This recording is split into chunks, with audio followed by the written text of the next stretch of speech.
Welcome back, ladies and gentlemen. This is Snack. We've got superior live tournament action going to be coming at you here beginning on Belcher Beach, the winter version. They've got a new tile set here as well. This is the finals of ALT-Stracraft's Open Arena Tournament for the evening, and we've got a co-caster with me tonight. His name is Windy. Windy, how you doing, brother?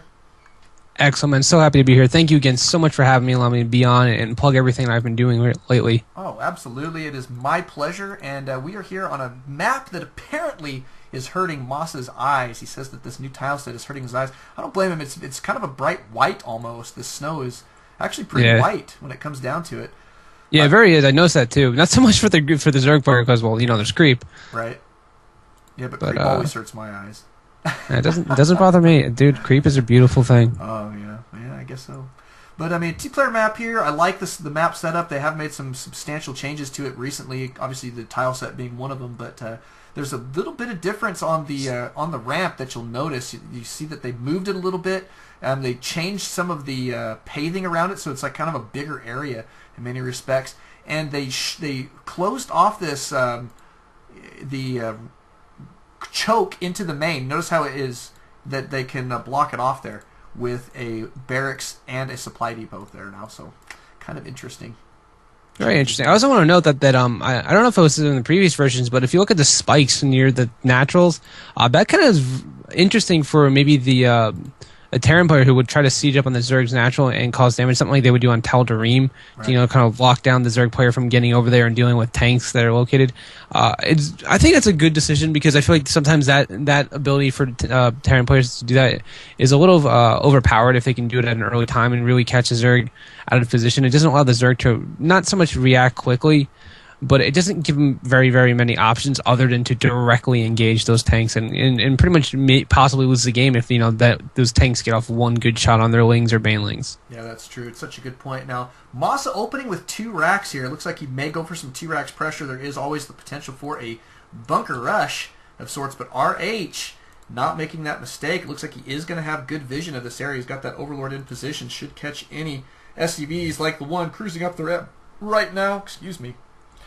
But it looks like he's just going to go ahead and scout through here for a moment, and we'll see how this is going to go from here. But standard openers for both. RH did go for that fast expand, does have his spawning pool here shortly behind. But, oh, bunker, I see it. Oh, no, and there's a supply depot drop onto the supply depot in the front. This has to be a big tell for RH. This is, he's going to wall. Oh, my God, he's walling them in with 2 bunkers. That is crazy. Look at that. These, get out of the way. Little guy. Oh, but they're attacking the bunker, though. Oh, my God, that's a huge blunder that he had that split second. Okay, he does get one of them. Will we get the other? If he can at least get the SCVs, this whole threat. Oh, wow, that's good. He's in good position. Very good position indeed. 2 more Marines cruising out across the field here, but this is probably going to get cleaned up here in just a little while. But regardless with those bunkers there, it does split the bases here, and that is a problem here for RH. So he's going to have to be very, very careful as he moves forward. Look at him. He's keeping his lings out of the way. Masa should have turned around there with those Marines, I think. Try to take these guys out, but I like the aggression coming out of him, though. I like the aggression. You don't see this, 2 barracks bunker rush aggression anymore. You really just he's even brought the barracks down to the low ground to really shorten that distance. That's really, really smart play. That's very select-esque style. Bunkers being canceled, allowing the lings through. Marines will get cleaned up. I would say not a totally failed bunker rush because he did force a lot of lings. He did kill all those lings off. Yeah. And look, workers count. He's only 2 workers behind now, and he has some Marines left. So I'd say all in all, resources lost. Not the best engagement, but certainly could have gone much worse. Oh, it might get over Overlord too. He does. Yep, that just made up for it all. Yeah, that's I think a big win here for Masa so far. And RH though, like you say, not behind in the economy there, not by too much at all. I mean, obviously those mules are going to put Masa way the heck ahead for now, and that second barracks probably needs to go ahead and cruise up to the high ground here in just a moment, but he does have his 3rd racks on... Oh, it's a factory, my bad. What am I thinking? It's a factory, and don't forget that he sacrificed one of his mules in the early game for a supply depot drop to get out that extra aggression a little bit quicker. Yeah, very select-esque in that style. He's put the supply depot in a position that would block his tech lab or reactor from going down. I think maybe he's just going to lift that off into a safer position and throw up a 3rd supply depot to complete the wall off. We'll see what he does there. Right. It's making it look like an add-on. That's always comical. Yeah, I wasn't really sure of doing that. Just don't build add-ons onto What's a ghost? What's a ghost? Ghost Academy? thing called? Ghost Academy. Just don't build add-ons onto those. If you know what I'm talking about, it's a funny post I saw online where somebody was inebriated and decided to be a good idea to build as a Ghost Academy onto a tech lab. Yeah, there you go. It's a new strategy out there. People are toying around with. What can I tell you? I've done lab, the double spawning pool kind of builds too. Yeah. Well, I mean, to look at this build here from Masa, so this is what's interesting to me is it's turning into a one base play here, and he's got double starports going out here, which makes me think it's a one base all in. Probably going to see him go for a good bunch of Banshees here, maybe even grab a. No, he's probably not going to grab a Raven against Zerg. That wouldn't make tons of sense, would it? Not necessarily, because there's not too many units that can shoot up at this point in time, especially ones that would be worthwhile for taking the point defense drone out. Double the Starboard Banshee is actually a really good choice follow-up to this, because as a Zerg player, I'd probably be thinking, all right, he's probably going to go into React to Hellions and probably to be super standard from here. But in fact, and he's even going to put all his stuff at the front to make it look super standard too, and make it look like, oh yeah, he's just, he's expanded behind this. Mm-hmm. But an Overlord is coming in. If he sees these two starports, it'll be a huge tell. I guarantee an Evo chamber will go down immediately, and at least 3 to 4 Spine Callers in the main, or between the two bases. Will he see it? Kind of in the wrong direction. I expect to see a good reaction out of Masa here as soon as he sees this guy. He should see him right now. There he goes. He's headed over there right now. He cannot allow this tech to get scouted. Oh, and RH stalling the movement of his Overlord. This is big right here. He's making a big blunder. He almost got the scout off on this, and is now just going to sack an Overlord here for no scouting intel. Yeah, he will see that. I don't know if he saw that both gases are down. Does he know that? No, he only knows that one gas is down, so he doesn't even know if there's a second gas down, which would be an even bigger tell. Right. Now, the nice thing here for RH, though, is he is securing a third, but moving forward here, he could be in a little bit of trouble because this is definitely a one base all in. And, yes.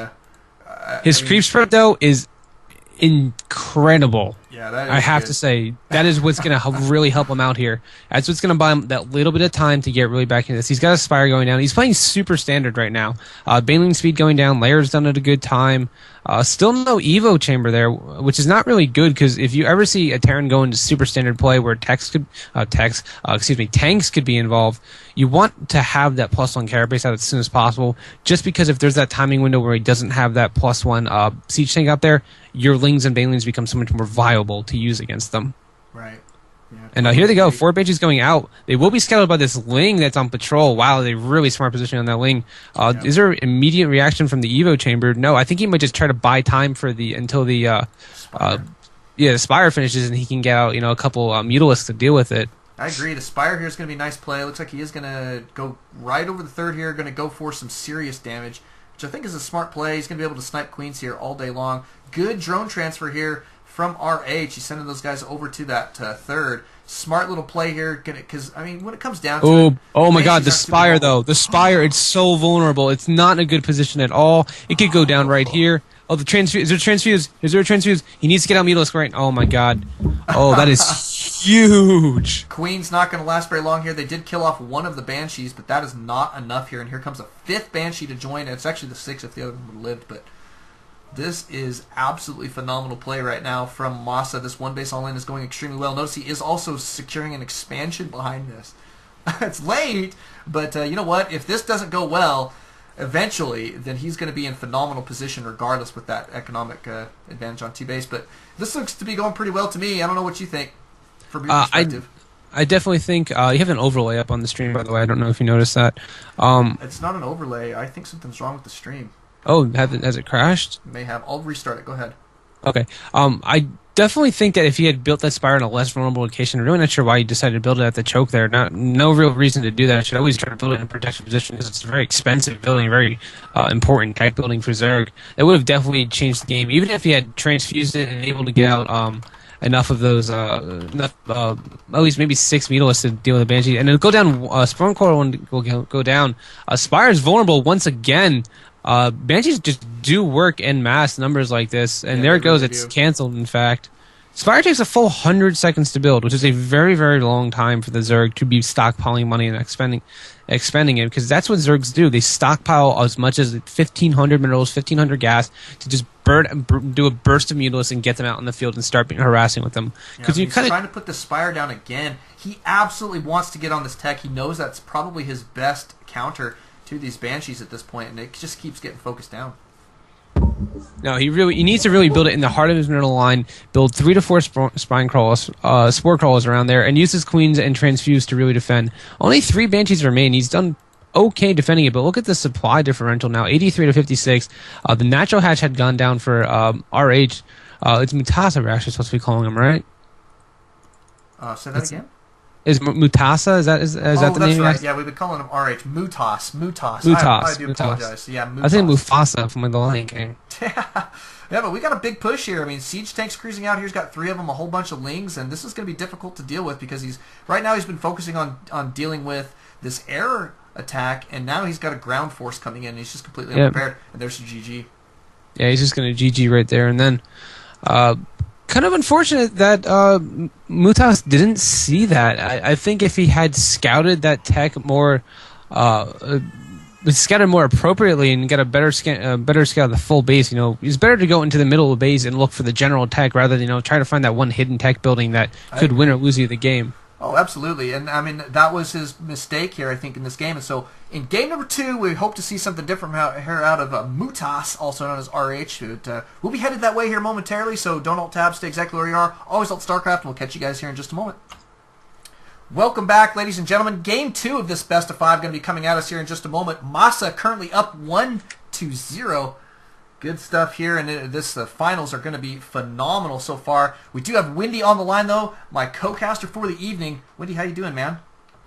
Better than ever, man. Each game that goes by, I'm just increasing in excitement, and it's great to see great players play great games. I mean, that last game was just fantastic to watch. How about you? How about you feeling, man? I'm a little sad, honestly, for our first game there. I was really, really hoping that we would see RH give Masa a run for his money right off the bat, because Masa is one of my favorite players on the comeback. We've seen him lose two games in a row in a best of 5 and come back 3 in a row to win before.